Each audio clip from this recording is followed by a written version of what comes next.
bilang dating PNP, dapat alam niya, hindi kalaban ng OSAA o ng Senado ang NBI.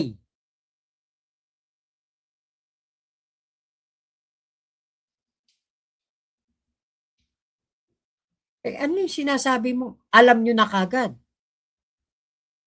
kung sino ang kalaban. So, sa bunganga mo na mismo ng galing, kawatano, na itinuturing ninyong kalaban ang NBI nung gabi na yun. Anyone. Dahil natatakot kayong mahuli si Bato. And I didn't want this to be a government versus government unless there is a hard evidence, no? So, ayaw mo pala maging government versus government. Bakit nyo pinabaril ang mga NBI? Bakit nag-warning shot?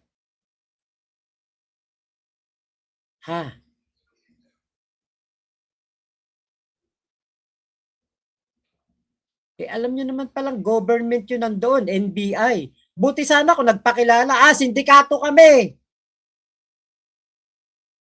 Mga holdupper kami, mga akit bahay kami. Yun sana. Talagang kailangan putukan ni Aplasca yun. Pero kung may nagpakilala ng NBI, na legit naman ang kanilang pagbabantay doon sa may GSIS building dahil hiningan sila ng tulong ng GSIS President, bakit mo ipababaril kay Aplasca yun mga taga-NBI? Takot na takot kayo mahuli si Bato. If the past few days we've seen PR campaigns, public relation campaigns, let me talk to you this afternoon or this evening about a different PR campaign. Sana po the rest... Alam na alam mo yan. Hustler ka dyan sa propaganda. Dahil, ikaw naman na nagsabi, di ba, tinuturuan mo nga si Mocha sa Kasibanat Bay kung paano bibili ng mga media. Of the day today and tomorrow, especially tomorrow, which is a holy day for many religious people regardless of your faith. Ang PR campaign na aking pong propose ay prayer and reflection campaign. Wala na, lokohan na yan. Wala na yan. Kalokohan na yan. Pag ganyang dinadamay na ang mga salita ng Diyos, mga prayer na yan. Ako, katarantaw na yan. Kawatano. Hindi mo kami mauulol. Janiel Marawan, NBI at PIDEA under sa president yan. NBI, DOJ muna. Maaaring baka nga PIDEA under ng president. Pero yung NBI, DOJ muna yan ang under dyan. Huwag magmarunong. Huwag magmarunong pagbobo. Kuya Elmer Balilo, hello po. Kuya Gardo Zap, Aplasca, umamin na nagpaputok pero hindi maibigay ang CCTV. Tama. Okay. Prince Norman Bermudez, sinong mas matalino? Si Sarah o si Robin? Ako, mas matalino ako dyan sa dalawang yan. Oy, ikaw, Pinoy ka ba? Hindi po, Amerikano po ako.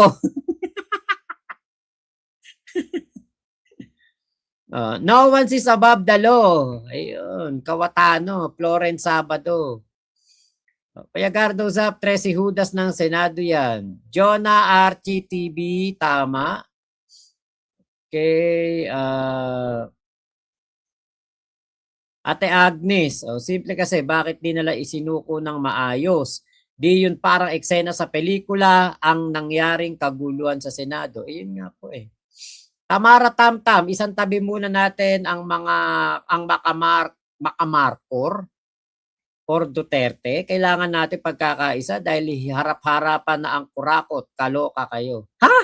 Anong harap-harapan ng kurakot? Alam mo, kung merong harap-harapang kurakot, di dapat lahat tayo nakakita ng pangungurakot na. Di dapat para tayo nanonood ng pelikula na lang dito na dinudukutan tayo. Wag bobo, wag bobo. Kung harap-harapan ng pangungurakot, bakit walang ebidensya laban kay PBBM ng pangungurakot. Kasi wala naman talagang kinukurakot si BBM. Si Martin Romualdez, walang kinukurakot. Yun lang yun. Wag pong bobo ha. Naku, mahirap po yan. Kapag po ganyan na kayo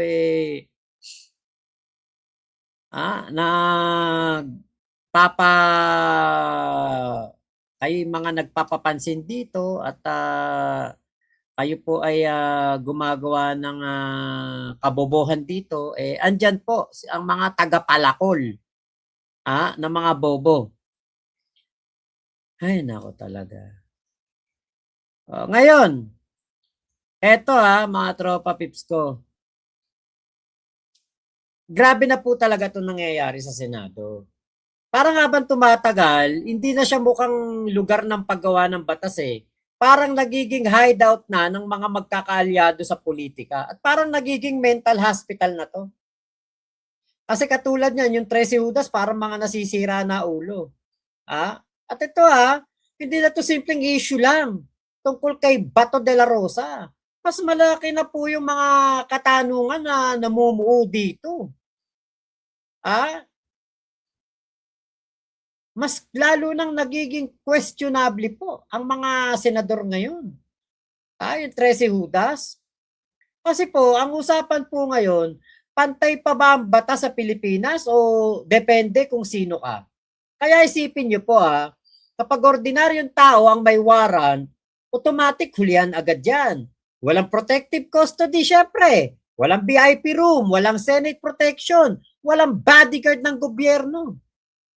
Kunwari ako isang kriminal, nagtatago ako sa batas.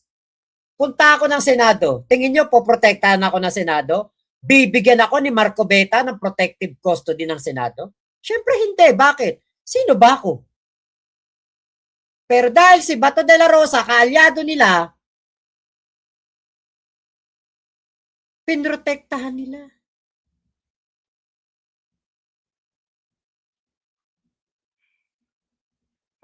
Isang senador pa mismo ang parang tinago po sa loob ng Senado. At ang mas matindi po dito, may putukan pa, may lockdown, may tensyon, tapos biglang nakalabas si Bato? Ano yung magic? Kaya maraming Pilipino po ngayon ang napapailing talaga. Kasi imbis na malinaw ang operasyon, mas lalong dumami po ang mga katanungan.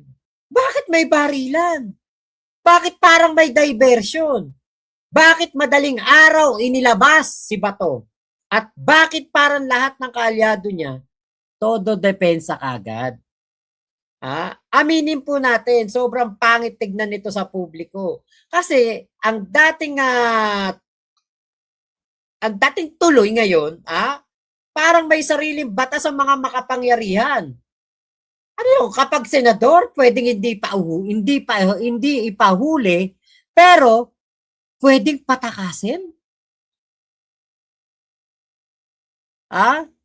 Sinasabi nila, institutional courtesy lang daw. Sus Mariosep, crime against humanity ang kaso ni Bato. At guilty siya, kaya nga nag-iiyak yan courtesy ba talaga yan o pagtataguna? Kasi ang Senado, hindi naman hotel. Hindi rin evacuation center yan. At lalong hindi safe house ng mga may kaso. Ang trabaho ng Senado, gumawa ng batas at protektahan ang rule of law. Hindi yung sila pa ang nagiging shield. At dito lalo po nagagalit ang napakaraming tao. Habang ang mga pamilya ng EJK victims ay naghihintay ng hustisya, ang nakikita nila, naku po, mas busy pa ang ilang senador sa pagprotekta sa sariling kampo.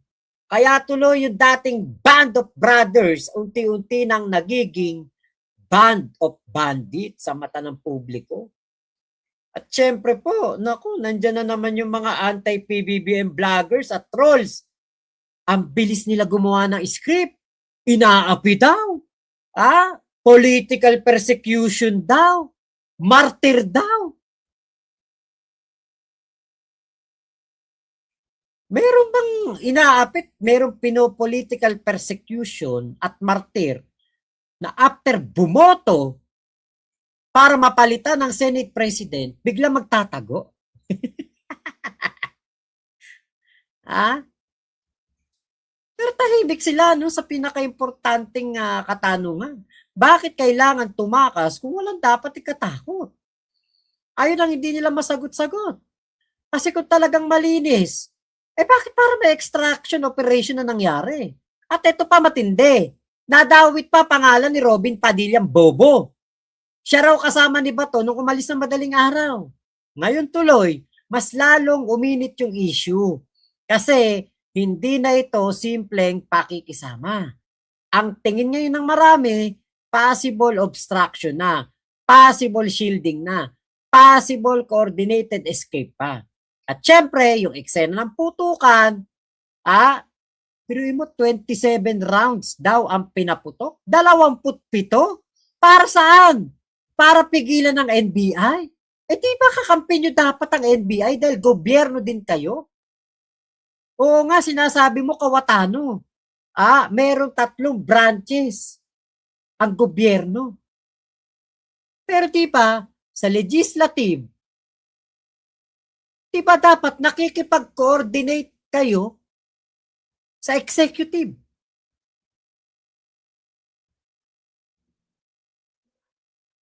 Di ba? Nakikipag-coordinate kayo sa judiciary. Nagpakilala ng NBI yung mga nandoon sa likod ng pinaputukan. Bakit pinagbabaril pa din?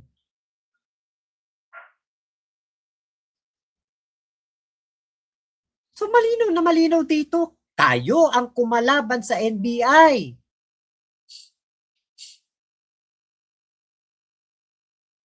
Gumawa kayo ng kaguluhan habang may inilulusot palabas. Yan ngayon ang tanong ng ating mga kababayan. At habang lumalabas po ang mga detalye, mas lalong nasisira ang imahe ng Senado. Kasi imbes na dignity ang makita, drama, cover-up at political protection ang nakikita ng tao. At alam niyo po ba, napakadelikado po nito. Kasi kapag hinayaan natin na may special treatment ang mga politiko, anong mensahe niyan sa ordinaryong Pilipino? Na pag mahirap ka, kulong ka kagad. Pero pag makapangyarihan ka, may protective custody ka. Ganun ba yun? May VIP escape lane ka. Hindi po pwede yan. Dapat iisa lang po ang batas para sa lahat. Kay mahirap, kay mayaman. Kay barangay tanod or senador. Iisa lang po ang batas natin. Isa lang naman constitution natin . Pero dahil po sa pinakita nila, parang kapag pala ikaw makapangyarihang senador, marami kang kaalyado, safe ka. Hindi ka isusuko kahit na wanted ka. At dyan po ang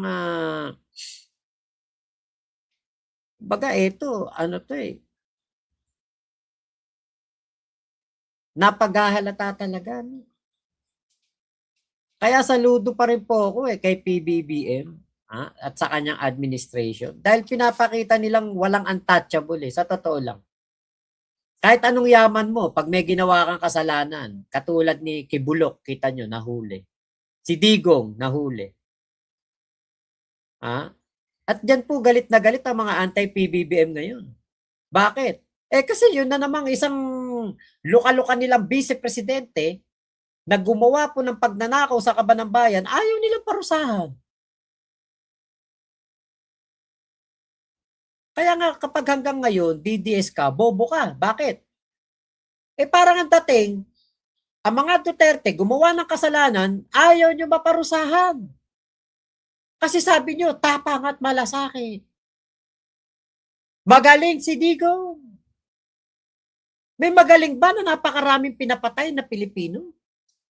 May magaling ba na napakaraming nawalan ng tatay, nawalan ng nanay, nawalan ng ate, nawalan ng kuya, nawalan ng kinabukasan?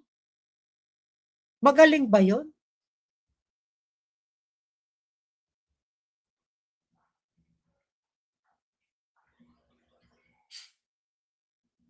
Kaya galit na galit yung mga ano eh, anti-PBBM ngayon eh. Talagang galit na galit sila kay PBBM talaga. Dahil ayaw nilang maparusahan ang mga kriminal na Duterte. Ang mga kriminal na kaalyado ni Duterte. Kasi sanay po sila eh, na dati na puro tapang sa camera. Pero pag accountability na, biglang taguan na. Ah, kaya mapapa-aray ko pa. Aray ko. Mapapaganon ka na lang. At habang pinipilit po nilang dinedepende ito nangyari, mas lalo lang nabubuo sa isip po ng mga tao na may malaking cover up talaga. Na meron naman talaga. At tunay na laban dito, hindi lang tungkol kay Bato eh. Ang tunay na laban dito, rule of law ba o rule of political connections? Kasi kapag ang Senado mismo ang nagiging proteksyon ng mga gustong umiwas po sa batas, naku, delikado na yan para sa demokrasya. Pantay pa ba ang batas sa Pilipinas? O ang batas eh, parang pinapakita kasi nitong mga kaalyado ni Digong, parang ang batas, kapag ikaw ay kaalyado, poprotektahan ka namin. We will bend the law. Pero pag ikaw, kalaban namin, kalaban ka ng 13 Judas, kalaban ka ng mga Duterte,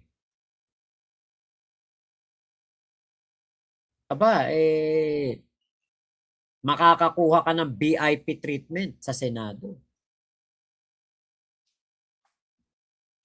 'Di ba? May special edition para sa mga makapangyarihan. At syempre, kung gusto niyo po ng makakita ng pagbabago at gusto niyo po nga hindi na makakita pa ng mga ganitong katulad ng isang nauulol na kawatano, alam niyo na gagawin niyo sa mga darating na eleksyon. Huwag niyo na pong iboto yan. Maawa po kayo. Maawa po kayo sa mga kababayan natin. Maawa kayo sa akin. Para ako aatakihin dito sa galit kay Kawatano.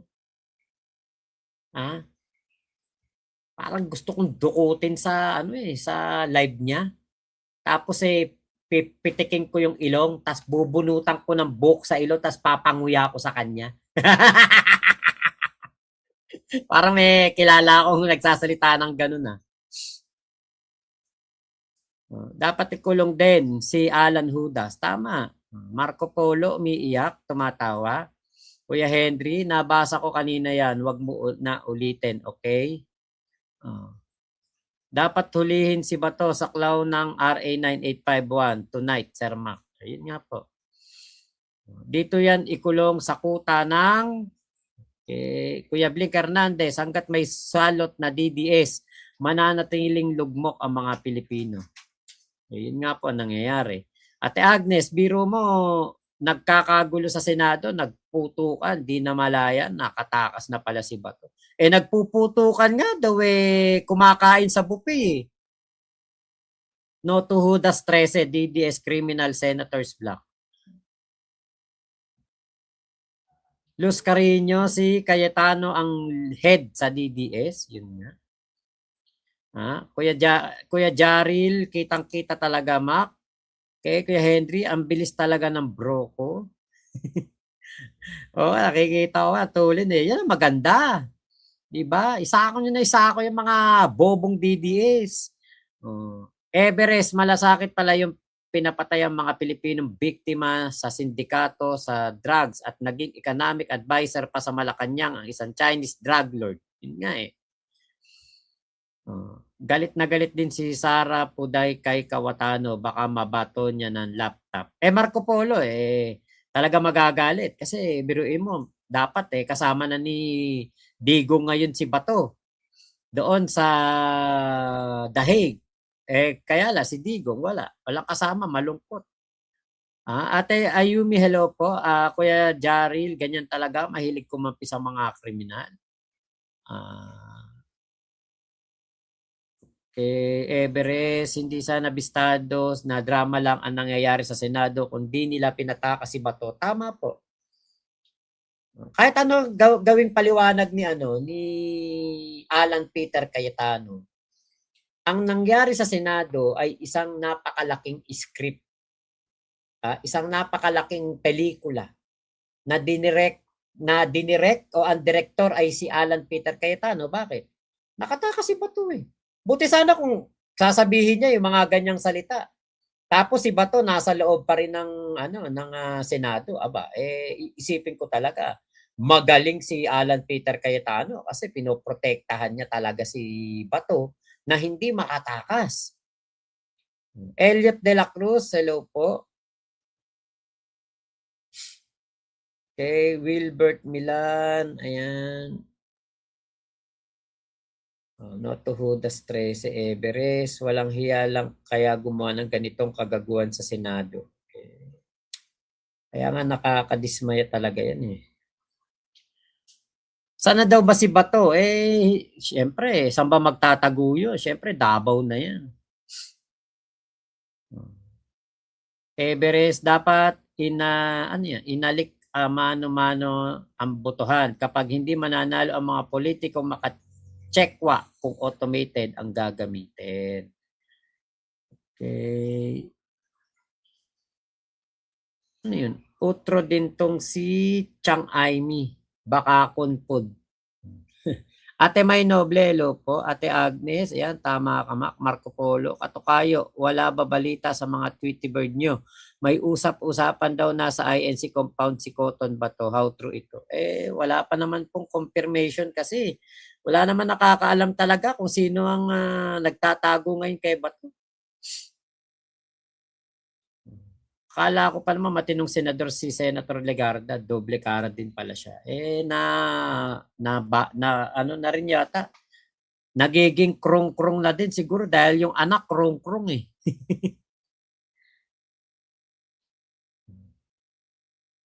Yun yung tingin ko eh. Everest Makmak, kaya nila pinatakas si Bato, delikado sila. Pag pababayaan nilang maresto si Bato, sigurado nabla ito. Baka ibulgar pa mga kalokohan nila kaya pinatakas para safe lahat sila. Pwedeng ganun, pwede.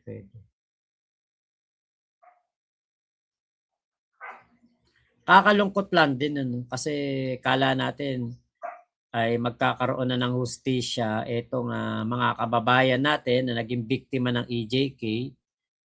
Kala natin mapagbabayad na natin itong si Bato, yun pala si Digong lang. Actually, logi-logi si Digong, halos ang taon na siya nakakulong doon, pero si Bato malaya, di ba? Kaya pinagmumura daw ni Pulong Duterte yung 3 senador sa GC kasi saan ka ba naman nakakita no? Dapat tatay nila may kasama ng Pilipino. May taga-masahe na si Digong. Tapos inano pa. Pinatakas pa nitong sila Cayetano. Galit talaga si niyan. Si Badap. So paano pa ako'y magpapaalam na sa live na to? Mamaya may isang live pa po tayo. Hindi pa. May topic pa ako eh.